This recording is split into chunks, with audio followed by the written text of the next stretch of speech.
السلام علیکم ورحمۃ اللہ وبرکاتہ۔ تیسرے پارے کے مسابقے کے مشارکین کے لیے آج 20 کلاس ہے، 20ویں کلاس ہے۔ اس سے پہلے 19 کلاسوں میں ہم نے سورۃ البقرہ اور سورۃ آل عمران کی 30 آیات کا مطالعہ کیا۔ آج آیت نمبر 31 ہے، 31 ہے۔ اعوذ باللہ من الشیطان الرجیم، بسم اللہ الرحمن الرحیم۔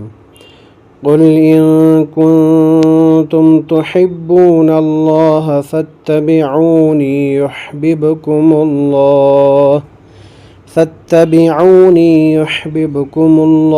ویغفر لکم ذنوبکم واللہ غفور رحیم۔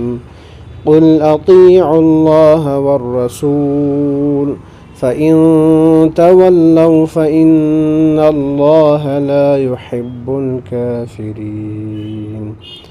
ان اللہ اصطفى آدم ونوحا وآل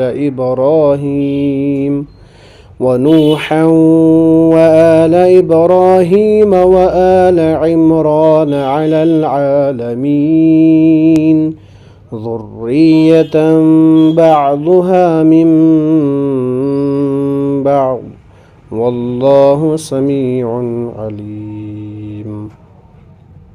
اللہ تعالیٰ بیان فرماتے ہیں، کہہ دیجئے یا رسول اللہ صلی اللہ علیہ وسلم، اگر تم اللہ سے محبت رکھتے ہو، ان کنتم تحبون اللہ، اگر تم اللہ سے محبت رکھتے ہو، فاتبعونی، تم میری تابعداری کرو، میری اطاعت کرو، یحببکم اللہ، خود اللہ تم سے محبت کرے گا، ویغفر لکم ذنوبکم، اور تمہارے گناہ معاف کر دے گا، اور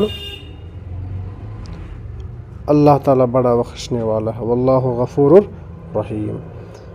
تو اللہ تعالیٰ نے اس آیت میں، یعنی مفسر رحمہ اللہ بیان فرماتے ہیں، یہود اور نصارہ دونوں کا دعویٰ تھا کہ ہم اللہ سے اور اللہ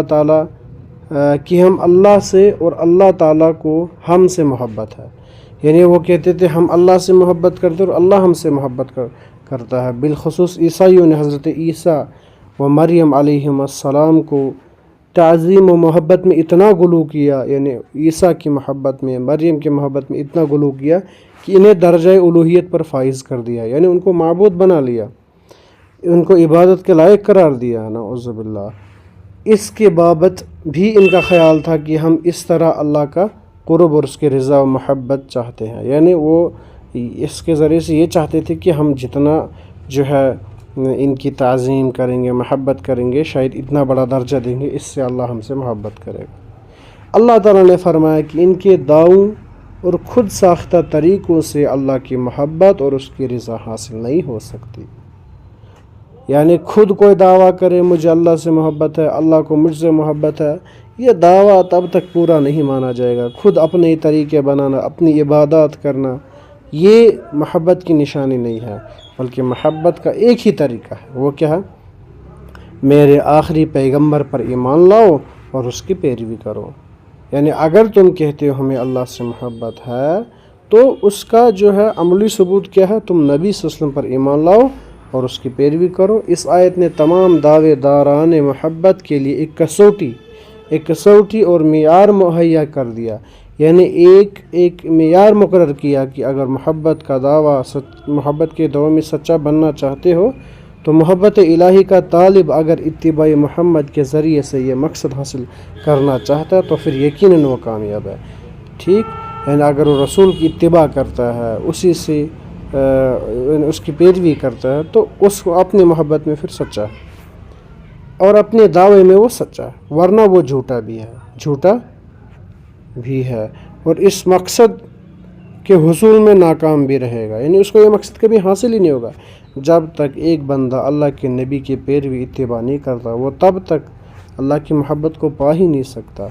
نبی علیہ السلام کا فرمان ہے، جس نے ایسا کلام کیا جس پر ہمارا معاملہ نہیں، یعنی ہمارے بتلائے ہوئے طریقے سے مختلف ہو، تو وہ مسترد ہے، یعنی اسے رد کیا جائے گا۔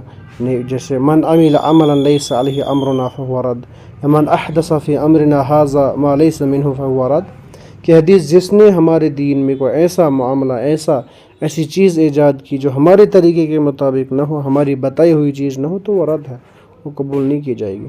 تو اگر ان کو یعنی وہ چاہتے ہیں کہ ہم اللہ کی محبت میں سچے ہوں، ہم اس سے اللہ محبت کریں، ہم اللہ سے محبت کریں، تو وہ نبی علیہ السلام نے طریقہ بتا دیا، اللہ تعالیٰ نے وہ راستہ بتا دیا کہ تم اس کے لیے اللہ کے نبی کی اطاعت کرو، ٹھیک۔ وہ راستہ کیا ہے؟ یعنی پیروی رسول صلی اللہ علیہ وسلم کی وجہ سے تمہارے گناہ ہی۔ اچھا پھر کیا ہوگا اگر تم رسول کی اطاعت کرو گے؟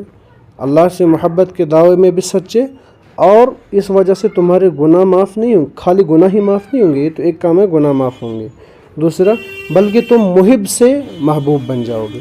محب یعنی تم کہتے ہو کہ ہم محبت کرتے، چلو تم محبت کرتے ہو، لیکن اگر تم نے رسول کی پیروی کی، ایک تو گناہ معاف ہوں گے، پھر محبوب بن جاؤ گے اللہ کے، اللہ تم سے محبت کرے گا۔ یہ کتنا اونچا مقام ہے کہ بارگاہ الہی میں ایک انسان کی محبوبیت کا مقام مل جائے۔ یعنی بڑی بات یہ نہیں کہ آپ اللہ سے محبت کرتے ہیں، بلکہ بڑی بات یہ ہے کہ اللہ آپ سے محبت کرے۔ فرمایا پھر قُلْ أَطِيعُوا اللَّهَ وَالرَّسُولَ، کہہ دیجئے کہ اللہ اور رسول کی اطاعت کرو۔ فَإِن تَوَلَّوْا، اگر یہ منہ پھیر لیں، فَإِنَّ اللَّهَ لَا يُحِبُّ الْكَافِرِينَ، تو بے شک اللہ تعالیٰ کافر سے محبت نہیں کرتا۔ اس آیت میں اللہ کی اطاعت کے ساتھ ساتھ رسول اللہ صلی اللہ علیہ وسلم کی پھر تاکید کر کے واضح کر دیا کہ اب نجات اگر ہے، اگر کامیابی ہے، نجات ہے، تو صرف اطاعت محمدی میں ہے، اور اس سے انحراف کفر ہے، اور ایسے کافروں کو اللہ پسند نہیں فرماتا، چاہے وہ اللہ کی محبت اور قرب کے کتنے ہی دعوے دار ہوں۔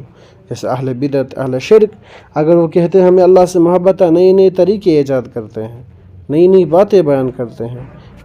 نصارہ بھی کہتے ہیں کہ نحن احباء، ہم تو اللہ تعالیٰ کے جو ہے نحن احباء اللہ، ہم تو اللہ تعالیٰ کے محبوب ہیں۔ ان دعووں سے کیا ہوتا ہے؟ اس کے لیے اللہ تعالیٰ نے تو ایک معیار مقرر کیا کہ اطاعت محمدی ہی نجات ہے۔ اس آیت میں پیروی رسول سے گریز کرنے والوں کے لیے سخت وعید ہے، کیونکہ دونوں ہی اپنے اپنے انداز سے ایسا رویہ اختیار کرتے ہیں جیسے یہاں کفر سے تعبیر کیا گیا۔ یعنی کوئی چاہے سیدھے انکار کرے، یا کوئی جو ہے اطاعت کرے لیکن اپنے طور طریقے سے کرے، رسول کی اطاعت نہ کرے، تو پھر اس کو اللہ تعالیٰ نے یعنی یا تو جو سیدھے انکار کرے یا پھر رسول کے طریقے کو چھوڑ کر دوسرا طریقہ اپنے، اللہ تعالیٰ نے اس کو کفر سے تعبیر کیا، ٹھیک ہے۔ اس کے بعد فرماتے ہیں ان اللہ اصطفى آدم ونوحا وآل ابراہیم علی العالمین، بے شک اللہ نے تمام جہان کے لوگوں میں سے آدم علیہ السلام کو اور نوح علیہ السلام کو اور ابراہیم علیہ السلام کے خاندان اور عمران کے خاندان کو منتخب فرمایا۔ انبیاء علیہم السلام کے خاندانوں میں 2 عمران ہوئے ہیں، یعنی انبیاء علیہ السلام کے جو خاندان ہیں ان میں سے 2 عمرانوں کا تذکرہ ہے۔ ایک حضرت موسیٰ و ہارون علیہم السلام کے والد، موسیٰ اور ہارون کے والد۔ دوسرے عمران کون ہے؟ حضرت مریم علیہ السلام کے والد، ٹھیک ہو گئے 2 لوگ جو انبیاء علیہ السلام کے خاندان میں سے 2 عمران۔ تو اللہ تعالیٰ نے کہا نا، اللہ تعالیٰ نے چن لیا آل عمران کو۔ یہاں پر کون سا آل عمران ہے؟ اس آیت میں اکثر مفسرین کے نزدیک یہی دوسرے عمران مراد ہے، یعنی کون سے؟ مریم کے والد علیہ السلام، اور اس خاندان کو بلند درجہ حضرت مریم اور ان کے بیٹے حضرت عیسیٰ کی وجہ سے حاصل ہوا۔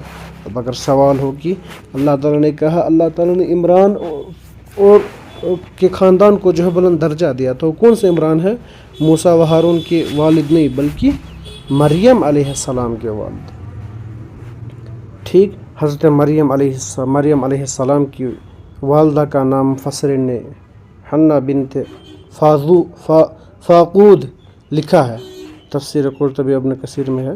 اس آیت میں اللہ تعالیٰ نے آل عمران کے علاوہ مزید 3 خاندانوں کا تذکرہ کیا، اس کا مطلب ہے 4 خاندانوں کا ذکر ہوا جن کو اللہ تعالیٰ نے چن لیا، جن کو اللہ تعالیٰ نے اپنے وقت کا سب سے جو ہے ان کے خاندان کو شرف بخشا۔ وہ کون؟ ایک تو عمران کے خاندان یعنی مریم علیہ السلام کا خاندان، ٹھیک۔ اسی طرح سے 3 خاندانوں کا تذکرہ فرمایا جن کو اللہ تعالیٰ نے اپنے وقت میں جہانوں پر فضیلت عطا فرمائی۔ ان میں سے پہلے حضرت آدم علیہ السلام ہے، جنہیں اللہ نے اپنے ہاتھ سے بنایا، اس میں اپنی طرف سے روح پھونکی۔ دوسرے کون ہے؟ حضرت نوح علیہ السلام ہے۔ انہیں اس وقت کا رسول بنا کر بھیجا گیا جب لوگوں نے اللہ کو چھوڑ کر بتوں کو معبود بنا لیا۔ انہیں عمر طویل عطا کی گئی۔ انہوں نے اپنی قوم کو 950 سال 950 ایئرس اپنی قوم کو دعوت دیتے رہے۔ اللہ تعالیٰ نے ان کو لمبی عمر عطا کی تھی، لیکن اس کے باوجود چند افراد کے سوا کوئی آپ پر ایمان نہیں لایا۔ ٹھیک، بالآخر آپ کی بدعا سے اہل ایمان کے سوا دوسرے تمام لوگوں کو غرق کر دیا گیا۔ آل ابراہیم کو فضیلت عطا کی گئی کہ ان میں انبیاء و سلاطین کا سلسلہ قائم کیا، اور بیشتر پیغمبر آپ ہی کے نسل سے۔ حضرت ابراہیم کے نسل سے بہت سارے پیغمبر آئے، خاص بنی اسرائیل میں، حتیٰ کہ کائنات میں سب سے افضل ترین نبی جو حضرت محمد الرسول اللہ صلی اللہ علیہ وسلم بھی حضرت ابراہیم علیہ السلام کے بیٹے اسماعیل کی نسل میں سے تھے۔ ٹھیک ہے، کیوں؟ اچھا، ذریتم بعضها من بعض، کہ یہ سب آپس میں ایک دوسرے کی نسل سے ہیں۔ واللہ سمیع علیم، اللہ تعالیٰ سنتا اور جانتا ہے۔ یا یہ دوسرے معنی ہیں، دین میں ایک دوسرے کے معاون و مددگار ہے۔ ایک تو ایک دوسرے کے نسل سے، سارے آدم کے ہی اولاد میں سے، اور دین میں بھی ایک دوسرے کے معاون و مددگار ہے۔ تو اللہ تعالیٰ نے 4 خاندانوں کو جو ہے ان کو چن لیا، ان کو باقیوں پر فضیلت بخشی۔ آدم علیہ السلام اور ان کے خاندان، نوح علیہ السلام اور ان کے خاندان، آل ابراہیم کا خاندان، آل عمران کا خاندان۔ تو آج کے لیے اتنا کافی، انشاءاللہ باقی دوسری کلاس میں دیکھتے ہیں۔ السلام علیکم۔